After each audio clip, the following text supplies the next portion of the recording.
Today, we are going to break down the events of February 28th, 2026. It was a day that saw one of the single deadliest airstrikes of the Iran war. We're going to walk you through the attack, the intense controversy that followed, and the ongoing search for accountability. So, let's get right into it. So, you see this number on the screen, 168 to 180. Right now, it's just a number. But what does it actually represent? Well, that's the estimated death toll from an attack on the Shajareh Tayyaba Girls Elementary School in Manab, Iran. The vast majority of the victims were children, killed in the middle of their school day. All right, so let's start at the beginning with the facts of the incident itself. What exactly happened on that Saturday morning? The attack happened on a Saturday, which, is a regular school day in Iran. Sometime mid-morning, the school was hit. And reports from the scene, cited by Minab's own mayor, described what's known as a triple tap strike. If you don't know what that is, it's an absolutely devastating tactic. The initial strike is followed by others on the exact same location. It's designed not just to hit those trying to escape, but also the first responders who are rushing in to help. And in the chaos right after the attack, as people were digging through the rubble, one man held up these dust-covered textbooks to a camera.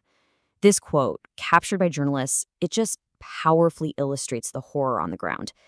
And it really underscores the central, heartbreaking fact here. This was a school, and it was filled with children. And this, of course, brings us to the core of the controversy that just erupted almost immediately. The initial justification for the strike all came down to the school's location. But how accurate was that claim really? So here's the crucial contrast. On one hand, yes, the school was undeniably close to an IRGC naval base. That's Iran's Islamic Revolutionary Guard Corps. But on the other hand, multiple journalistic and open-source investigations concluded that it had been a physically separate, obviously civilian building for years. So this wasn't a case of a military unit hiding in a school. This was a school located near a military base. A huge difference. What's really fascinating is how satellite imagery tells a story over time. Al Jazeera's digital investigation unit and others use this data to show a really clear evolution. I mean, you can see it. Back in 2013, the building was part of the base, but by September 2016, a new wall goes up, physically separating it. Over the next decade, it takes on all the signs of a school: playgrounds, murals. There's even a new civilian clinic built next door. This publicly available imagery became key evidence. So, with these conflicting claims swirling around, a number of news organizations and analysts began the really difficult work of forensic investigation, and their findings helped build a much clearer picture of who was responsible.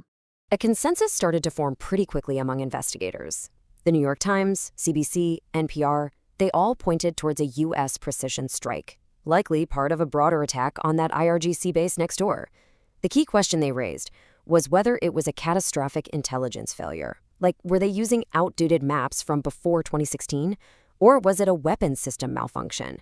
Al Jazeera's investigation presented two really stark possibilities. It was either grave negligence or a deliberate act. And then came this absolutely critical piece of information. On March 5th, Reuters reported that, according to two anonymous U.S. officials, the military's own internal investigation was leaning towards the conclusion that U.S. forces were likely responsible.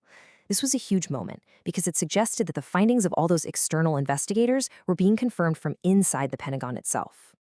As you can imagine, the attack on the Shajareh Tayyaba school sent shockwaves far beyond Iran. The global reaction was swift and it was intense. From Iran, the condemnation was absolute. President Pezeshkian framed the attack not just as an act of war, but as an unforgivable crime against the nation's children, cementing it as this moment of national trauma. The initial U.S. response was cautious. You had officials from both CENTCOM, that's U.S. Central Command, and the State Department acknowledging the reports and confirming an investigation was underway, while firmly denying any intent to target a school or civilians. And this really became the standard official line in the days that followed. The voice of global civil society was maybe best captured by Malala Yousafzai. Her simple, powerful words, heartbroken and appalled, they just resonated with millions, highlighting the specific horror of this attack, the targeting of a place of learning for young girls. And the condemnation from international bodies was broad and unequivocal. UNESCO, the UN Secretary General, the UN's top human rights official, they all spoke out. And the consistent message was crystal clear. This was a potential violation of the laws of war, and it demanded a serious, independent investigation. So that outcry immediately raised these huge legal questions. Was this attack a war crime? To understand that, we need to look at the rules that are supposed to govern conflict. This is international humanitarian law, often called the laws of war, and its acronym is IHL. Its entire purpose is to set limits, even in the middle of a conflict, to protect civilians and dictate what is and what is not a permissible act of war. Okay, so IHL really stands on 3 pillars. First, there's distinction. You have to be able to tell a soldier from a schoolgirl. Attacks must only be directed against military objectives. Second, proportionality. The civilian harm can't outweigh the military gain. And third, precaution.